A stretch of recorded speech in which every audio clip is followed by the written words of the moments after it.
शब्द रूपों के बाद आज शुरू कर रहे हैं हम पढ़ो एकेडमी यूट्यूब चैनल पर धातु रूप। स्वागत है आपका यूट्यूब चैनल पढ़ो एकेडमी पर। मैं हूं आपका दोस्त नितेश। धातु रूपों की बात करें तो करीब 1700 के आसपास संस्कृत में धातुएं हैं जिनके सभी के रूप आपको याद करने हैं। क्लियर है? 3 पुरुष तीनों वचनों में आपको याद करने पड़ेंगे। इसके अलावा परस्मैपदी, आत्मनेपदी और उभयपदी 3 प्रकार की धातुएं, वो भी आपको पता होनी चाहिए। अब 3000 मात्र ऐसे शब्द हैं संस्कृत में जिनको अगर आप ढंग से समझ लेते हैं तो संस्कृत का कोई सा भी कठिन से कठिन एग्जाम हो आप बड़े आराम से पास कर पाएंगे और मेरिट में भी आ जाएंगे। आप चाहे 12th क्लास के स्टूडेंट हैं, चाहे 10th के हैं, चाहे आप संस्कृत से ग्रेजुएशन कर रहे हैं, चाहे संस्कृत से आप पीजी कर रहे हैं, या फिर आपने RPSC, UPSC, CTET, UPTET, REET, TGT, PGT, first grade, second grade, third grade, Sanskrit से कोई सा भी एग्जाम हो, दुनिया का कोई सा एग्जाम हो, हिंदुस्तान का ही नहीं, अगर ये धातु रूप आपने और 3000 शब्द ये आपने समझ लिए तो आपको दिक्कत नहीं आएगी। इस वीडियो में आपको यही ट्रिक बता रहा हूं कि किस प्रकार एक से एक चीज जुड़ती है और आपको सब याद होता चला जाएगा। पढ़ो एकेडमी यूट्यूब चैनल को सब्सक्राइब नहीं किया है तो अभी कर लो, वरना बड़ी चीज मिस कर दोगे। चाहे आप छठी क्लास के स्टूडेंट हो, चाहे आप पीजी कर रहे हो, चाहे आप सीटेट का एग्जाम दे रहे हो और चाहे आप आरपीएससी या यूपीएससी का एग्जाम संस्कृत से दे रहे हो, ये सभी जगह आपको काम आने वाली है। ये ट्रिक, ये सिस्टम आपको कहीं मिलेगा भी नहीं। इसलिए मैं बार बार कह रहा हूं कि अच्छे से वीडियोस को देखना है, चीजों को समझनी है। कमेंट बॉक्स में आप डालिए, सुझावात्मक तरीके से आप सुझाव दीजिए, कोई नई चीज आपको नजर आती है वो भी बताइए, क्योंकि ये चैनल आप ही के लिए यूजफुल रहने वाला है। चलिए देखते हैं आज से धातु रूप और किस ट्रिक से याद करें और कौन कौन से धातु रूप आपसे पूछे जाएंगे एग्जाम में, वो भी साथ के साथ क्लियर करते हैं।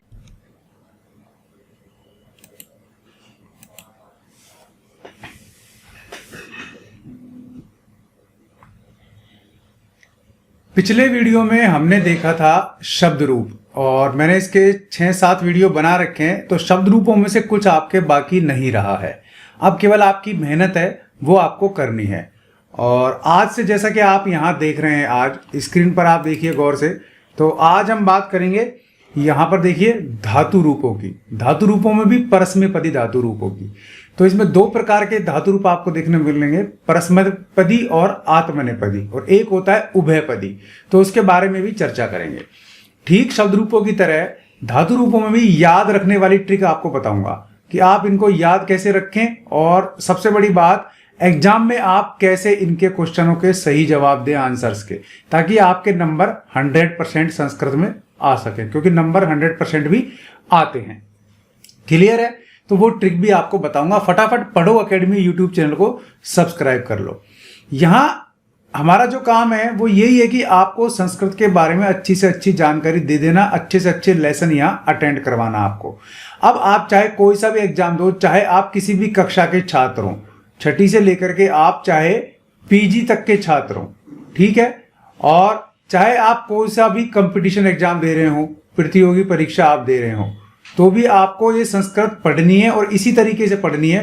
तो इसीलिए class 10th, 11th, BA, MA Sanskrit से आप कर रहे हैं, या फिर आप सीटेट, यूपीटेट या कोई से भी स्टेट का टेट दे रहे हैं, या आप टीजीटी, पीजीटी कोई सा भी एग्जाम दे रहे हैं आप संस्कृत का, तो ये समान रूप से आपके काम होने वाले हैं, यूपीएससी, आरपीएससी सभी जगह। धातु रूप देखो आप, तो धातु रूपों के फिलहाल हम यहाँ लकार वाइज यानी कि काल वाइज रूप बता रहे हैं आपको। नीचे बताएंगे कि किस प्रकार कालों का विभाजन है और किस प्रकार आपको कौन कौन सा याद करना है। तो सबसे पहले लट लकार वर्तमान काल देख लेते हैं। हमने यहाँ धातु पकड़ी है भू, है ना, यानी कि होना। इसके रूप चलेंगे आपके, ये धातु का चिन्ह, इस प्रकार धातु का चिन्ह होता है।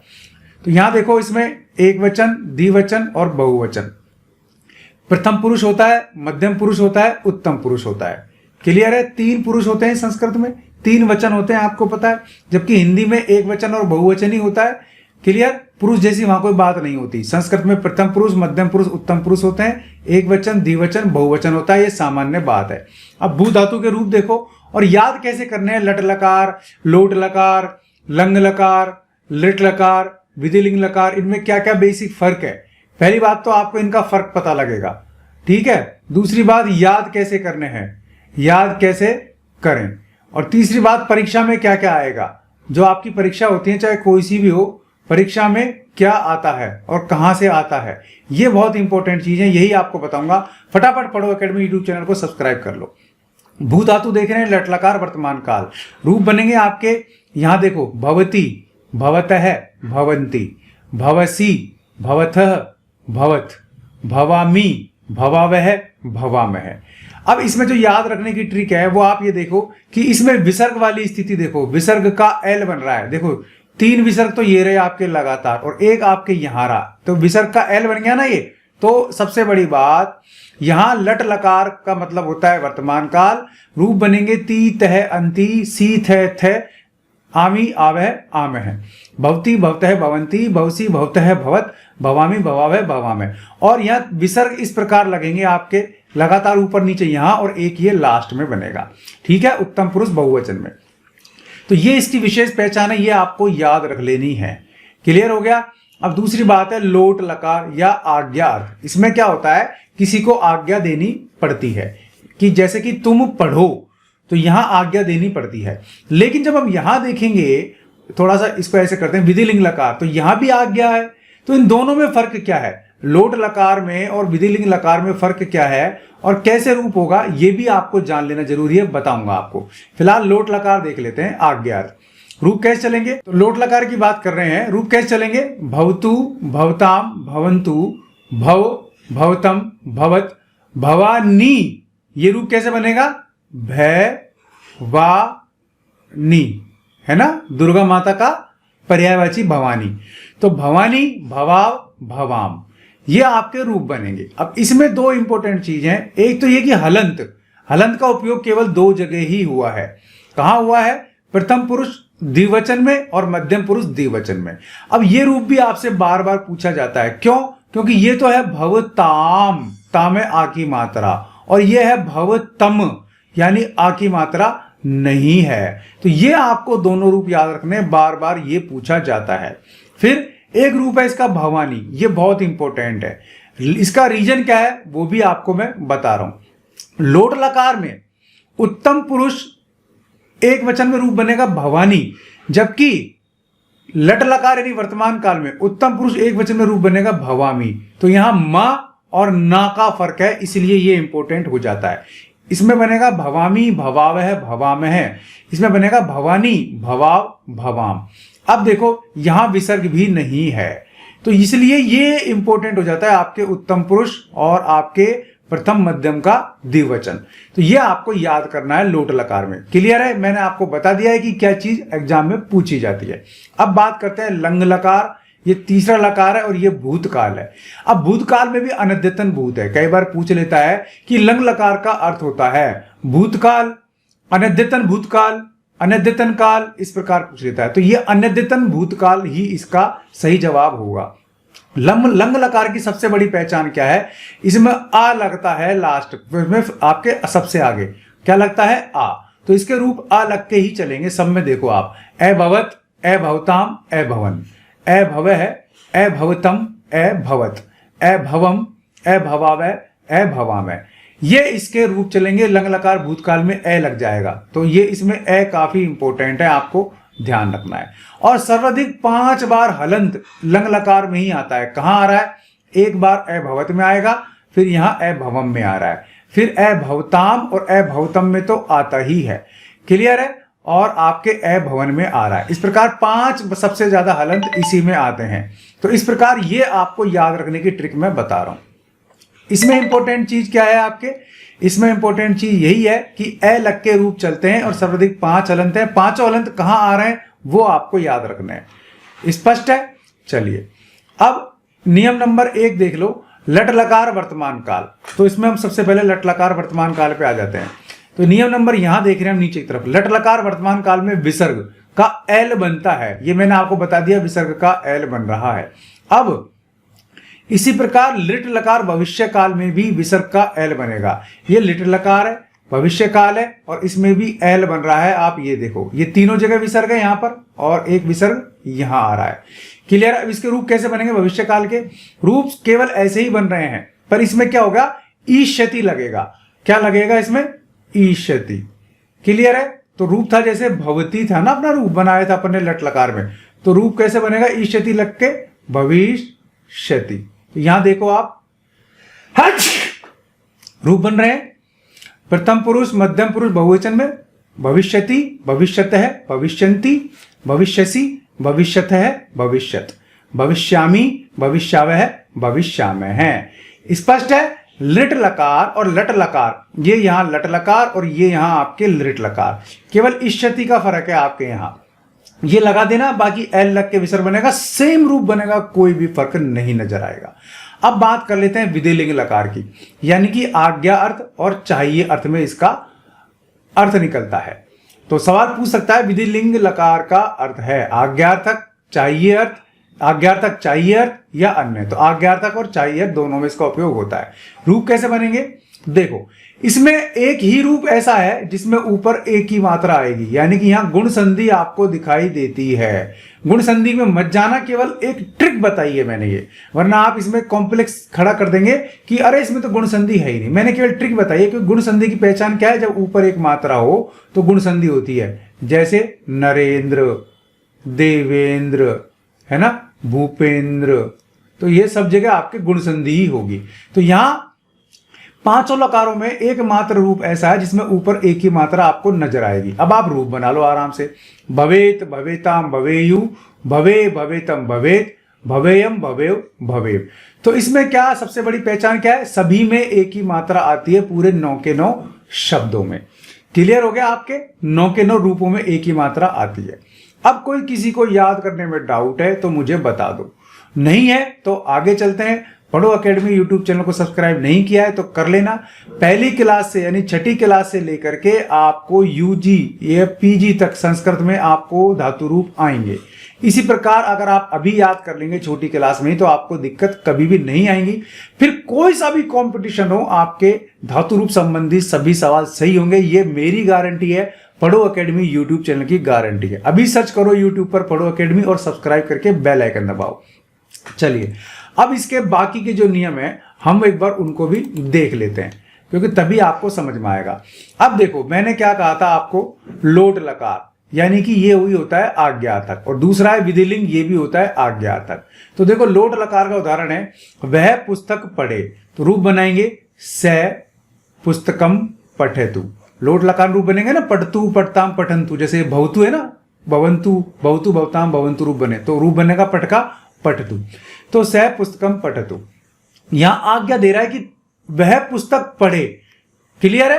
अब इसमें फायदा क्या है कि यहां स्पष्ट आज्ञा है कि एक तो वो पढ़े ही पढ़े, दूसरी बात वो पुस्तक ही पढ़े, अखबार नहीं पढ़े, दूसरी बात वो पुस्तक को रखे नहीं, पुस्तक को पढ़े ही पढ़े। तो यहां दोनों शब्द आज्ञार्थक हैं और स्पष्ट आज्ञा है, क्लियर इंस्ट्रक्शन है। यहां क्या है, क्लियर इंस्ट्रक्शन है यहां। तो जहां क्लियर इंस्ट्रक्शन होंगे वहां लोट लकार आएगा आपको। अब है विधिलिंग। तो विधिलिंग में देखो उसका उदाहरण क्या है, उसे पढ़ना चाहिए। अब यहां चाहिए हो गया तो इसका रूप बनेगा सह पठेत, क्योंकि विधिलिंग के रूप कैसे बनेंगे, विधिलिंग के रूप कैसे बनेंगे मैंने आपको बताया कि एकमात्र रूप जिसमें एक ही मात्रा लगेगी। तो सह पठेत, उसे पढ़ना चाहिए। तो यहां देखो, यहां वापिस आएंगे, यहां आज्ञा तो है पर उसमें सुझाव भी है कि उसे पढ़ना चाहिए। उसे पढ़ना तो चाहिए, हो सकता है वो नहीं पढ़े, अपन कह रहे हैं तुझे पढ़ना चाहिए, नहीं पढ़े तो तेरी मर्जी है, इसका मतलब ये हुआ। फिर उसे पुस्तक ही पढ़नी चाहिए, ऐसा कोई बाउंडेशन नहीं है, उसे पढ़ना ही है। इसमें तो कह रहा है पढ़े, यानी कि बाउंडेशन है, यहां पढ़ना चाहिए सुझाव है, नहीं पढ़े तो कोई बात नहीं। ये दोनों में फर्क है लोट लकार और विधिलिंग में। तो ये काफी इंपॉर्टेंट है, इसी आधार पर रूप आते हैं।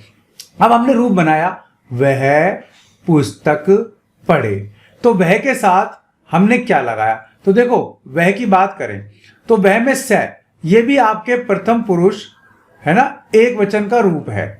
क्लियर है। तो जब ये प्रथम पुरुष एक वचन का रूप आएगा तो ये भी आपके प्रथम पुरुष एक वचन ही आएगा। क्लियर है। पठतु प्रथम पुरुष एक वचन ही आएगा, स्पष्ट है। और पुस्तकम में आपको यहां पुस्तकम कर देना है, क्योंकि पुस्तक पढ़ने के निर्देश दिए, पुस्तक को पढ़े, तो कर्म है आपके यहां, है ना। कर्म में आपके द्वितीय विभक्ति होती है, द्वितीय विभक्ति में आप अम लगाएंगे, ऊपर बिंदी या लास्ट में मैं आ सकता है। क्लियर है। तो यहां जो पुरुष जो वचन यहां होगा वो पुरुष वो वचन भी यहां होगा। कर्ता में जो पुरुष जो वचन होगा, कर्म में भी वही पुरुष वही वचन होगा। अब यहां उसे, वही बात, प्रथम पुरुष एक वचन है ना, प्रथम पुरुष एक वचन, तो यहां भी प्रथम पुरुष एक वचन पठेत ही आएगा, सह पठेत। क्लियर हो गया आपको? अब कोई डाउट है तो आप पूछ सकते हैं। चलो अब बाकी नियम देखते हैं। देखो, संस्कृत के बारे में सामान्य जानकारी दे रहा हूं। संस्कृत शब्द का अर्थ है शुद्ध, परिमार्जित, परिष्कृत। अतएव संस्कृत परिमार्जित, शुद्ध और परिष्कृत भाषा है। संस्कृत में 3 वचन होते हैं, एक वचन, द्विवचन, बहुवचन। द्विवचन संस्कृत में ही होता है, हिंदी में नहीं होता। 10 लकार हैं। इनमें से ये 5 लकार है ना, लट, लोट, लिट, लंग, विधिलिंग, ये मैं आपको ऊपर करा चुका, और यही आपको याद करने हैं क्योंकि इन्हीं में से आपके एग्जाम में आता है। तो एग्जाम की दृष्टि से ये क्या है, काफी इंपॉर्टेंट है। अब ये जो लकार है नीचे के नीचे वाले, ये वाले, ये आपको थोड़ा ध्यान रखने हैं। बाकी इनमें से कहीं भी कोई क्वेश्चन आपसे नहीं पूछेगा। लिट लकार अनद्यतन परोक्षभूत, लुट लकार अनद्यतन भविष्यत, आशीर्लिंग आशीर्वादात्मक अर्थ में, ठीक है ना। लुंग लकार सामान्य भूत, और लृंग लकार हेतु हेतुमत भूत या भविष्यत काल में। हेतु हेतुमत क्या होता है, जैसे एक काम होगा तो दूसरा होगा। जैसे राम आएगा, राम आएगा तो शाम जाएगा, ये हो गया हेतु हेतुमत। ये हेतु, ये हेतुमत, इस तरीके से ये हेतु हेतुमत हो गया। खाना बनेगा तो मैं खाऊंगा, पानी लाओगे तो मैं पीऊंगा, ये हो गया हेतु हेतुमत। ये हो गया आपके लृंग लकार या भविष्यत काल। भविष्यत काल ये है ना, खाना लाओगे तो मैं खाऊंगा, तो पहले तो लाना, भविष्य में लाएगा, फिर मैं खाऊंगा, यानी मैं खाऊंगा, मैंने खाया थोड़ी है। इस प्रकार हेतु हेतुमत भविष्य काल हो गया। धातुएं 2 प्रकार की होती हैं, परस्मैपदी और आत्मनेपदी। एक होती है उभयपदी, तो इसको कोई 3 बताता है, कोई 2 बताता है, तो मैंने यहां इसलिए 3 ही लिखी हैं धातुएं, परस्मैपदी, आत्मनेपदी, उभयपदी। अभी हम परस्मैपदी धातुओं के रूप देख रहे हैं।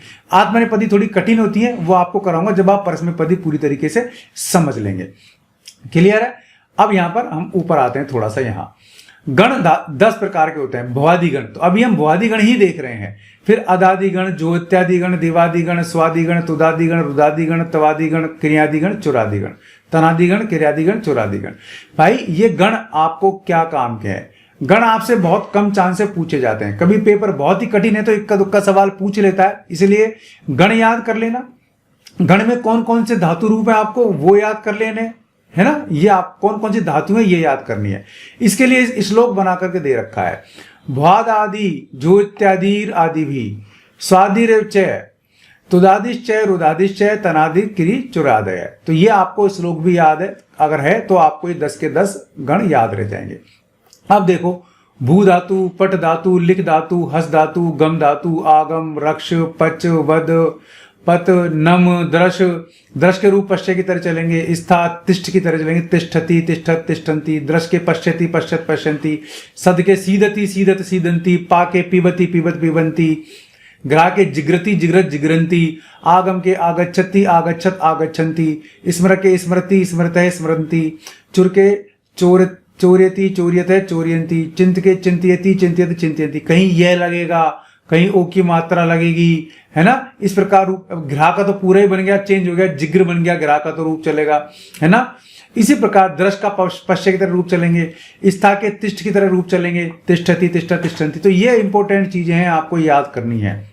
स्मर के, चुर के, चिंत के, कत के, बक्ष के, तुद के, इश माने चाहना, इसके रूप चलेंगे। इच्छति, इच्छते, इच्छन्ति, इच्छसि, इच्छते, इच्छत, इच्छामि, इच्छावे, इच्छामय। स्पर्श, प्रच्छ, जैसे अनेक रूप हैं जो आपके भू के समान ही चलेंगे। क्यों? क्योंकि ये आपके भ्वादि गण के रूप हैं। और भी हैं, यहां इतने ही लिखे मैंने क्योंकि ये इंपॉर्टेंट है। बाकी मैं आपको सारे के सारे कराऊंगा, आप चिंता ही मत करो। क्लियर है ना।